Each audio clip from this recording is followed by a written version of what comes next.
pinaka-hinihintay. Tama po ba? Okay, last kembot na lang guys. Patapos na.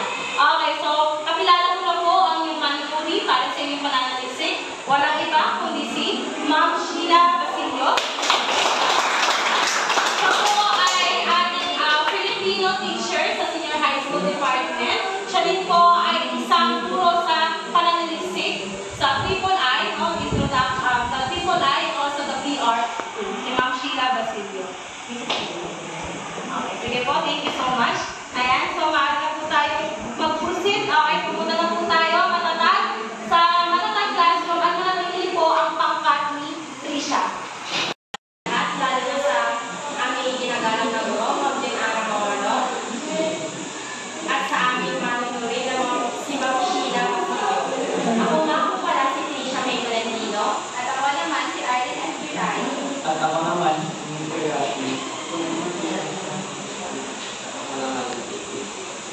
Narito kami sa inyong harapan upang ipahayag ang aming pananalisik na pinamagatang heatwave, epekto sa pagkatuto ng 11 mga bansa ng kaanamongan national test. Suliranin, rationale. Ang heatwave o pagbabago ng klima ay may malaking epekto sa mga mag-aaral ng baitang 11 mga bansa sa paaralang kaanamongan national high school. Isa sa epekto ng heatwave ay ang pagtaas ng temperatura. Maraming mag-aaral ang hindi makapag-focus sa kanilang pag-aaral sa kadahilan ng nararanasan ng heatwave o pagbabago ng klima. Pag-aaral ba yung nagabigay sa mga bansa sa paaralang kaanamongan national high school? Ayon kay Cognitive Load Theory, Sweller, 1988, may limitasyon ng kakayahan ng utak magdulot ng mag-proseso ng informasyon.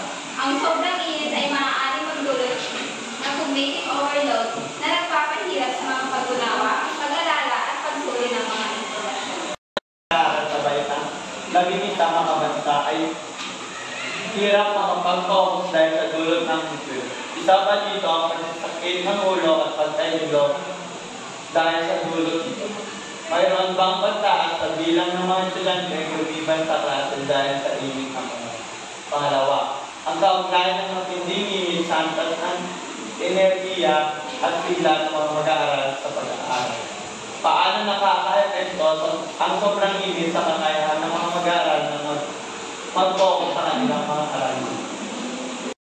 Sa pagkatuto ng mga mag-aaral sa alternative hypothesis may makabuluhang epekto ang heatwave sa pagkatuto ng mga mag-aaral sa kanilang national high school tulad ng pagbaga ng konsentrasyon, pagbabago at kawalan ng motivasyon sa pag-aaral.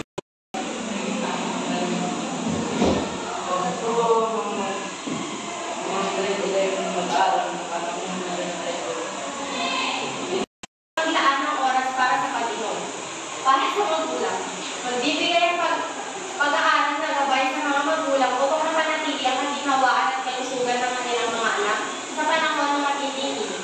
Para sa mag-aaral, patutulungan sila ng pag-aaral na ito na may maunawaan kung paano maaaring maka-apekto ang heatwave sa kanilang konsentrasyon, akademikong pagganap at pangkalahatan sa usulan.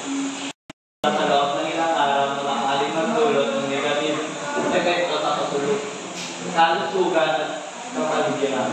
Epekto sa pagkatuto.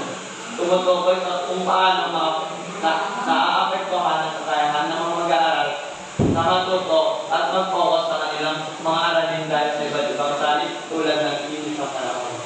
Physical na epekto. Mga epekto ng heatwave sa katawan ng tao, kabilang ang dehydration, pagkahilo, o pananakit ng ulo na maaaring maka-apekto sa kanilang kalusugan at konsentrasyon. Aktividad. Sukatan ng outside sa paggawa pagtapos ng gawa. Sa format-wise lang na tayo. Although pinagay yung ibang format, ayusin ko lang dito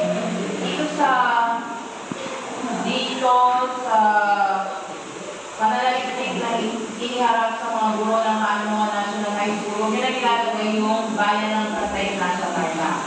Hindi na kasama yun. Tapos, hindi siya nakabog. Tapos, lumabas sa ganitong uri ng pamagat. Bakit ito ang naisip ninyong maging pananalisis ninyo o pamagat ninyo? Anong pinagbatayan o pinagbasehan? Naano namin yung tapos ng mga kasi nararanasan namin yung epekto ng init.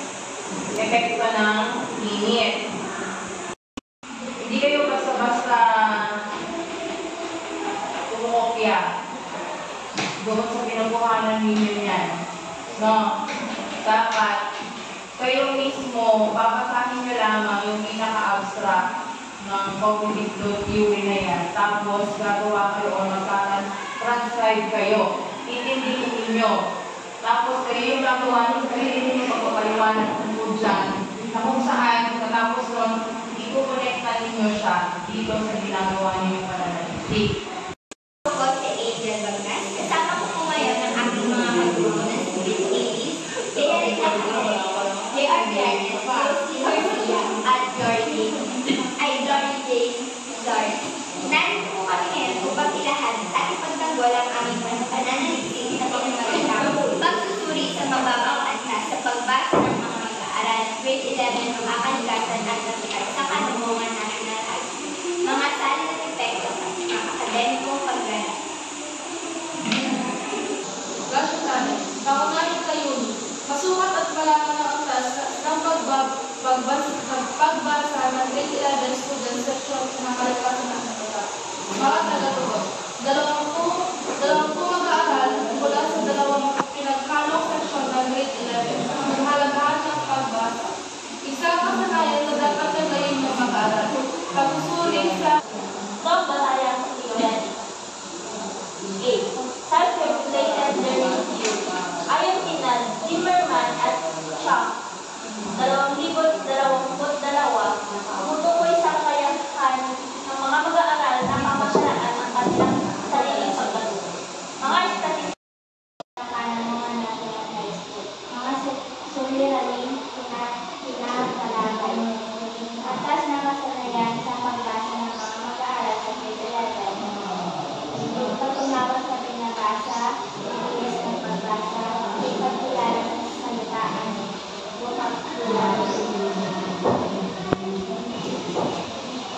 Tumana sa gitna ng dulot ng mababang antas ng pagbasa, mga dahilan ng bumababa ang kasanayan sa pagbasa ng mga mag-aaral. Pangatlo, epekto ng mababang antas ng pagbasa sa mga antas ng pagbasa. Patunawa, bilis ng pagbasa. Bukabularyo at akademiko at kadalas ng mga mag-aaral ng mga kalikasan at natikat sa high school. Regulasyon ng mga mag-aaral ng grade 11. Seksyon ng mga kalikasan at natikat para ng panahon. Narito ang saklawan ng edukasyon. Ang focus ng pananalisik ay ang pagsusuri ng antas ng pagbasa ng mag-aaral ng grade 11. Layunin ng pag-aaral ay ang tukuyin ang antas ng pag-unawa sa teksto, suriin ang bilis at pagbasa ng mga mag-aaral. Ang saklaw ay ang mga mag-aaral na regular na dumagalo sa klase ng dalawang seksyon ng kakalikasan at pag-aaral. Sa plan B, anong pwede natin gawin para malaman kung ano talagang antas maliban sa pagpapabasa? Datos sa guro. Mayroon ba kayo naisip na gagamitan o hindi? Nabalik ko yung tanong. Meron ba kayong kakayahan para mag-judge ng isang bata? So, gusto ko lang malaman nyo dito, pwede kayo gumawa ng mga sabihin nyo ng rules o model.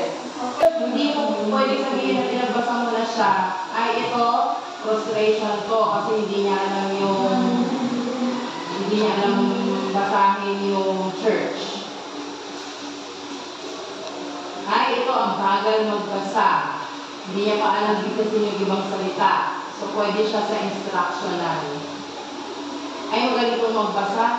Kaya-kaya na niyo lahat, mabilis. Papa-oral ka na, magpapalitan ka pa. Tapos may competition.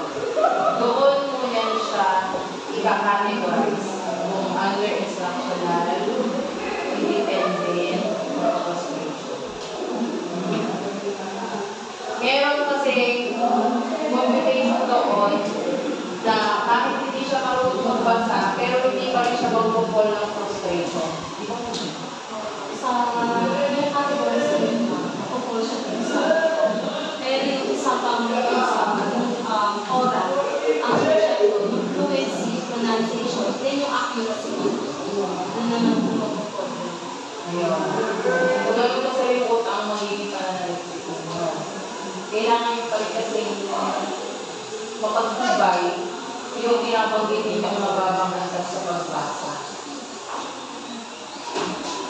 Para, kumbaga mag-aano kayo dito hindi kasi lahat sa naman na gaano ka-epektibo ang pangunawa ng isang estudyante. Kung sa pamamagitan ko na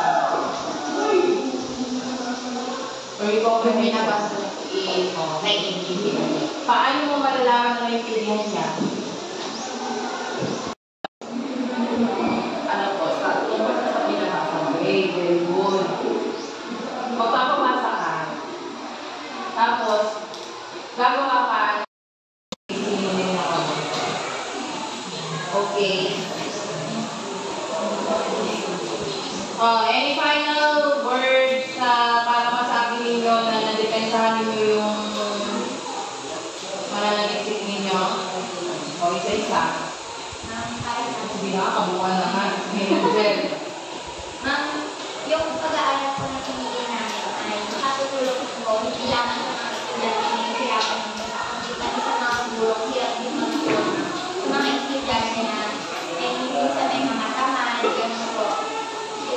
Hirap yan Kasi gagawa ka doon sa binanggit mo. Para sa ating lahat, lalo na sa ating Pahingin mo huwag nag-address sa sina. Siya, binibini pa siya to. Nasa aming tagapagsuri ng aming pananalisik, Ma'am Sheila at Basilio, at sa aming advisor sa Signatura ito, Guro sa Signatura ng ito, Ma'am Jan Ara. Ngayong araw kami ay nakatasan upang depensahan ng aming pananalisik na may pamaganda, kapulangan pinansyal ng pag-aaral, mga sanyang tungo sa pagtupad ng akademikong pagano. Ako si Aaron Nakaden. Ako si Art Abigail Festin. Ako si Charles R. Kaufman. Ang pananaliksik na ito ay tumatalakay sa kakulangan ng pinansyal na suporta ng mga mag-aaral at ang epekto nito sa kanilang academic pagano. Gamit ang teoryang supply at demand upang ipaliwanag ang ugnayan ng limitadong yaman at edukasyon. Layunin nito matukoy ang mga salaminang isuliran nito at makabuo ng mga solusyong maaaring makatulong sa mga mag-aaral, paaralan at komunidad upang mapabuti ang kanilang kakulangan sa pinansyal na aspeto ng mga mag-aaral sa kanilang akademikong pagano. Dahil sa limitadong mga pagkukulang, nagkakaroon sila ng hamon sa pagbibig ng kalawitan at pakikilong sa mga akademikong gawain. Layunin ng pag-aaral ng ang mga sanilang problema ito at mabigyan ng mga posibleng solusyon upang mabuti ang kalidad ng edukasyon at suportahan ang mga mag-aaral, paaralan at komunidad sa pagharap ng sitwasyon. Ginamit sa pananaliksik ang teoryang supply at demand na nagpapaliwanag ng ugnayan sa pagitan ng limitadong pinasuunang yaman at pangangailangan ng komunidad. Ang kakulangan sa pinansyal na suporta ay nagdulot ng pagbaba ng motibasyon, limitadong aksyon sa edukasyon at alternatibong solusyon tulad ng part-time na trabaho na maaaring makaapekto sa oras ng pag-aaral. Ayon kay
laro.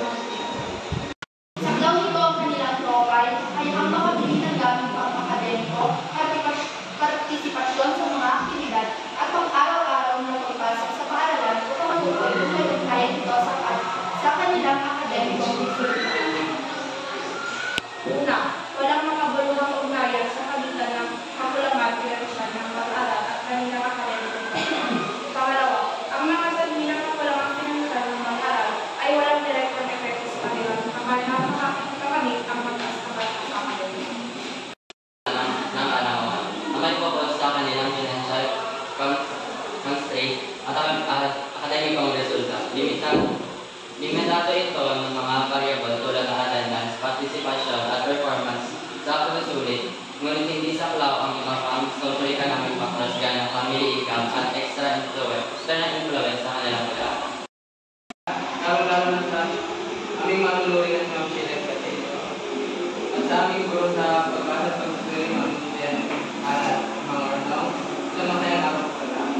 Ngayon, i-represent po namin ang aming pananaliksik na pinamagata ang papel ng artificial intelligence sa edukasyon.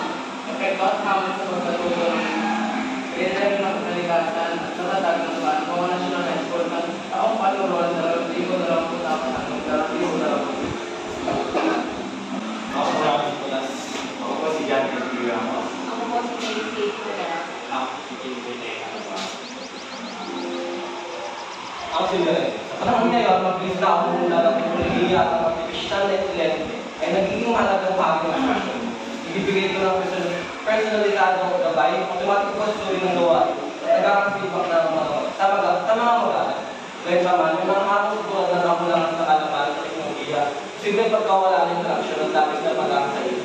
Ang panalasik na ito ay nilalaan ng pagiging epekto ng at hamon ng kaya sa pagkatulong ng regular ng mga ikaaral at sa kanunong nationalized ko ang paturuan, 2024 hanggang 2025. Lulayan nito ang kuwi ng visa ng AI sa pagpapabuti ng akademikong pagganap at kung anong kuwi ng AI ang pinakitibo sa pagtutulong. Pamagitan nito, matutukoy ang mga kalakasan at limitasyon ng AI sa edukasyon na nagiging gabay sa mga guro, administrador, at mag-aaral. Nakakatulong dito ang pagbuo ng mga limitasyon at sa epektibong integration ng AI sa curriculum na may layuning makalawak ang kalaman sa lahat ng mga. Okay, so first slide tayo First slide ng discussion. Paano nyo binuo ang panimula ninyo o ang suliranin ninyo? Muna po ito ang nilahat namin yung mga positibo at negatibong epekto ng EMA. Tapos pangalawa po is yung layunin po ng panalisik namin, nakakakulit po yung mga benepisyo kung makuha sa aming panalisik. Nasa aming part na yung mga positibo at saka negatibong epekto nito. Yung benepisyo. Benepisyo. Nasaan yung mga... Sabi mo positibo, negatibo. Positibo at negatibong benepisyo ba? Asaan? May mga katulad ito yung automatic. Yan may nakalagay dito sa panimula ninyo. Saan ba? So, as it is, siya, nire-trace niya dito sa PowerPoint. So, sige, nasaan, i-discuss mo sa akin nasaan yung mga positibo at saka negatibong benepisyo ng AI. Yung benepisyo, kung positibo automatic na pagsuri ng gawain at kaya yung nagkakapit pa sa pag-aaral. Ang bilis mo magsalita. Yung positibo yung automatic na pagsuri ng gawain at yung agarang pagbigay ng feedback sa mga mag-aaral. Kung negatibo naman please, yung pagkawala natin, yung potential na pagkulat ng iwan na lasyon tayo at labis na paggamit ng ngayon. Bakit hindi kayo nag-site dito? Kaya mo yung mga to. Sino gumawa nyo? Ikaw? Bakit hindi ka nag-site dito para mas mapagtibay mo yung panimula ninyo o yung introduction o yung studio ninyo?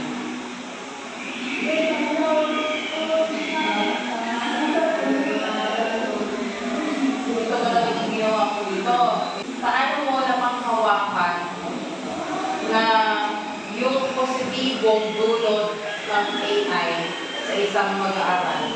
Yung positibo ulit? Kung agarang automatic pagsuri ng mga gawain at ginagawa.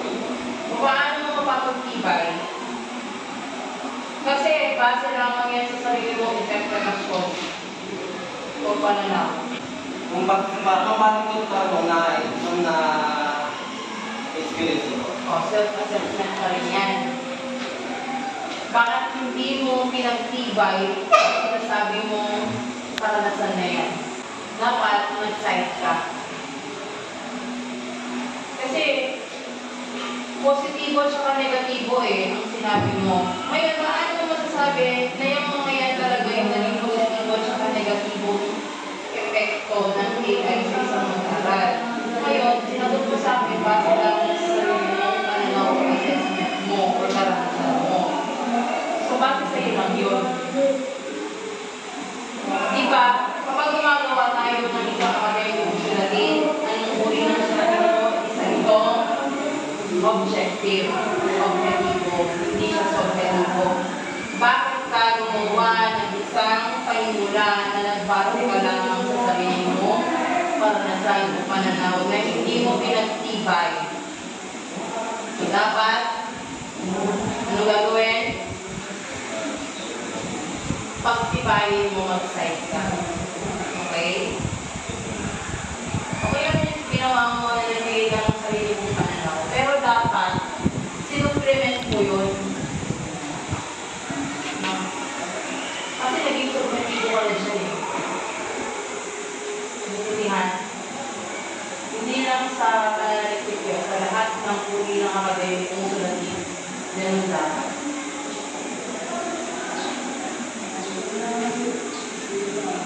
Next. Pagkayang theoretical.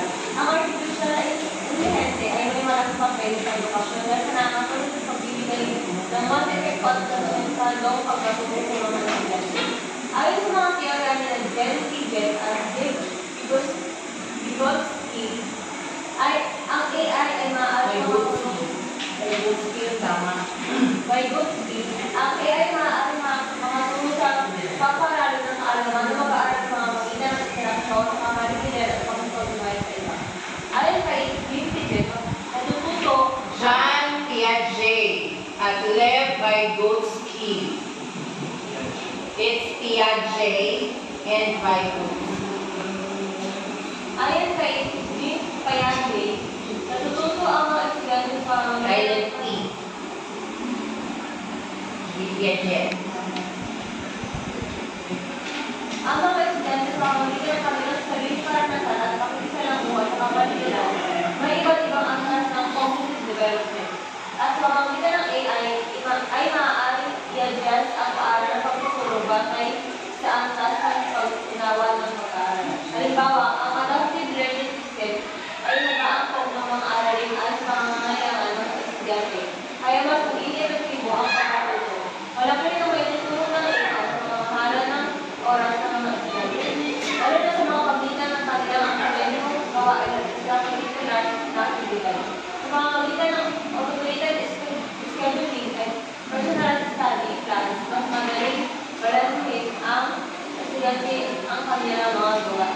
Samantalang ayon kay Lev Vygotsky, matutugpo ang estudyante sa kanilang sariling karanasan. Gabay sa mga mag-aaral at pagkatawa ng mahihirap ng konsepto.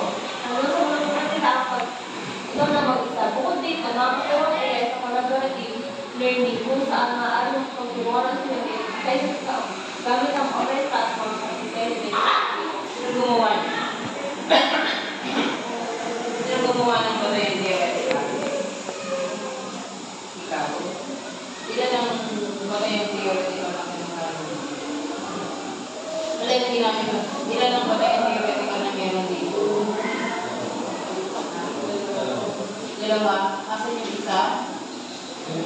Yung isa ay galing kay? Tapos yung isa? Ang kayo ni Vygotsky. Ha? Yung isa sabi niya galing kay? Jean Piaget at saka kay Lev Vygotsky.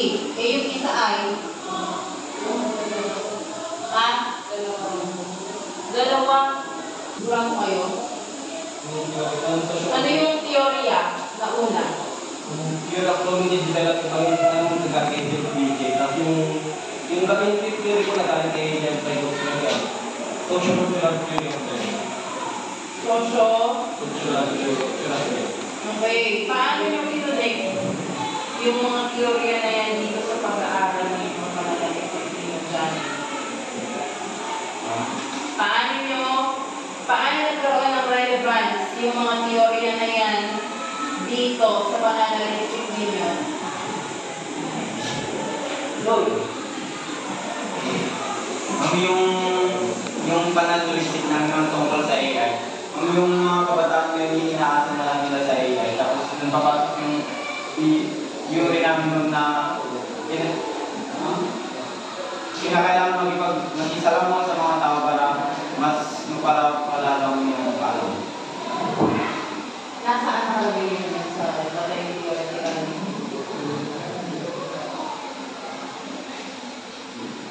So, ganun yung siya tinanong.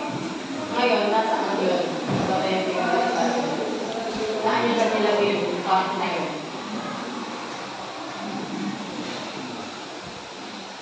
Yung sa cognitive development. Cognitive development. Base dun sa sinabi mo, bakit hindi kayo naglagay ng sarili ninyo pagpapaliwanag tungkol dyan sa sinabi mo? Tapos saan dapat nakalagay dyan? Sabi mo, pinunit nyo tapos hindi mo gumawa ngayon. Dapat kasi may relevance. Hindi nyo lang ayon kayo, base kayo tungkol sa ganito. Dapat, nagkaroon din ng relevance sa connection yung mga theory na to dyan sa pananaliksik ninyo na kung saan kayo mismo yung magbibigay paliwanag. Meron ba? Okay. Meron ba kayo pinag-asaan?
O ikaw, Harvey, nasaan dyan?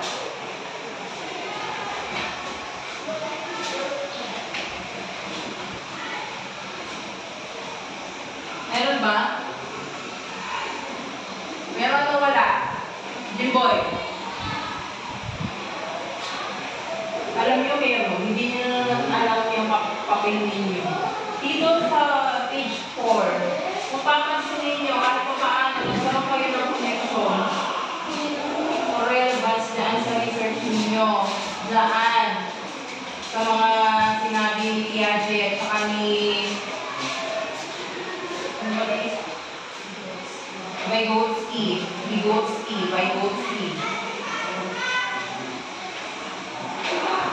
Haba nga lang. Sino gumawa dyan? Akala ko si Meg.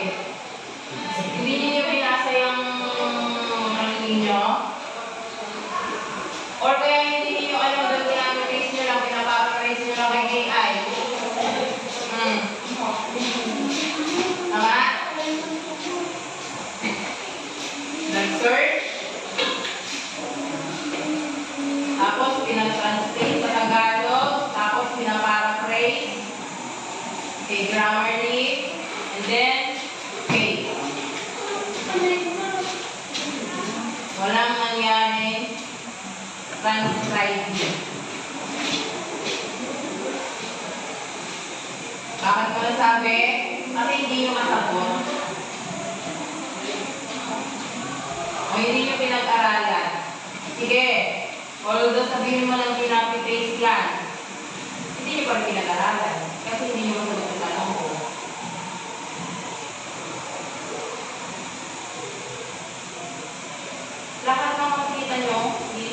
yun. Ma'am, nasa page 4 po. Lahat po ng makikita niyo mga kahayag dyan, yan po yung ginawa naming relevance tungkol sa teorya ni John Piaget at saka ni Bible. Next.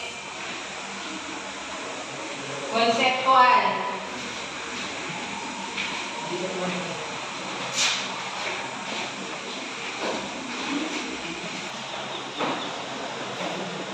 Input.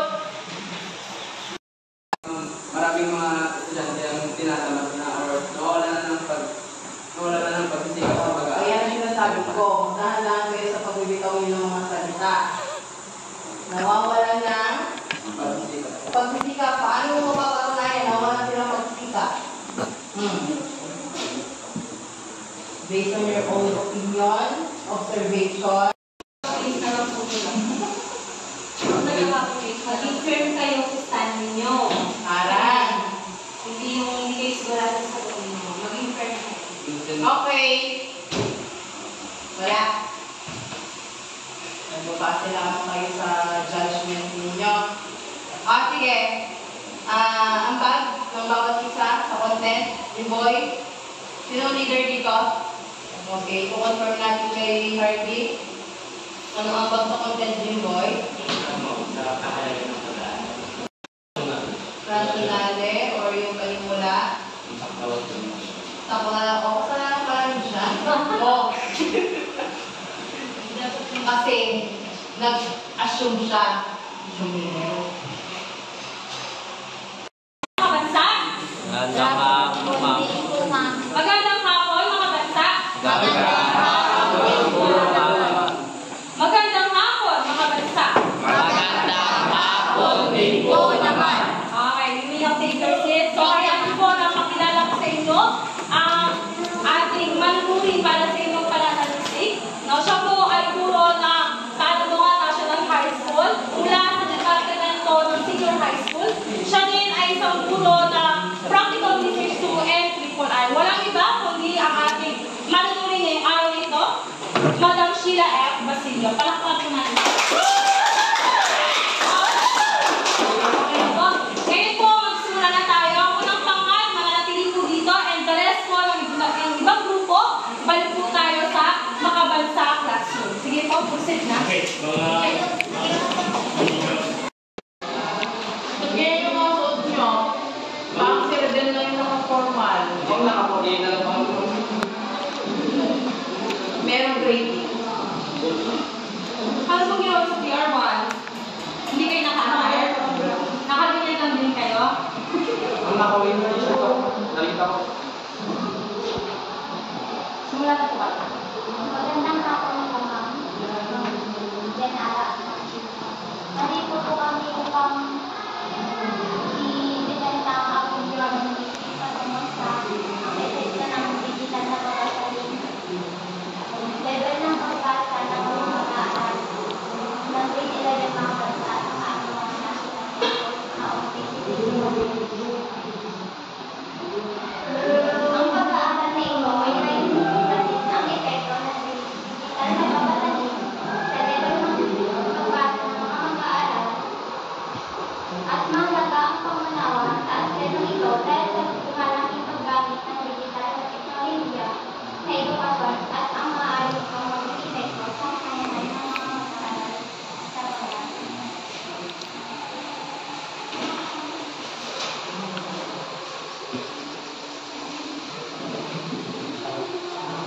Theory.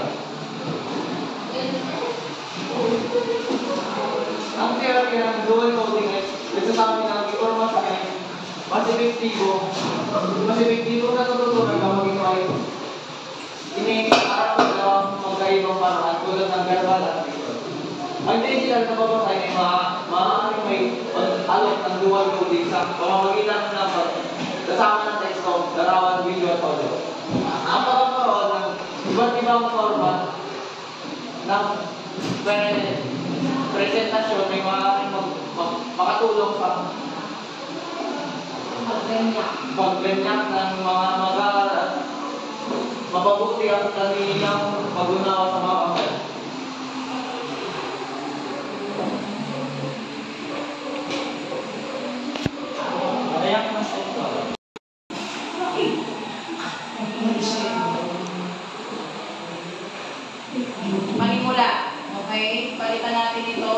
panimula, yung rasyonale, panimula. Intro, yung ba yung rasyonale ninyo? Iba pa yan. Doon kayo sa rasyonale o panimula. Parang yun na yan. Wala? Mali lang yung pagkakaaral ng tayo din.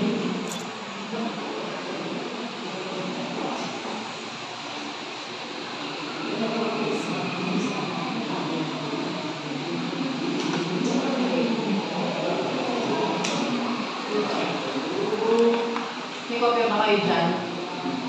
Sa laptop ninyo?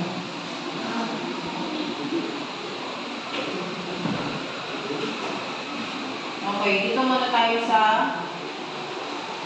panimula ninyo. Doon sa kabanata 1. So, kapalitan natin yung hindi na siya sulit ang suliranin, kaligiran ng pag-aaral na siya. Ba't ganito? Una-una sa lahat, di ba meron na kayong practical research 1? Bakit ganito yung printing ninyo? Yung justification niya. Tapos, yung spacing niya. Naka-catch sa mga nagawa sa akin din ito. Alam nyo, bakit gano'n na lang yung ginawa nito?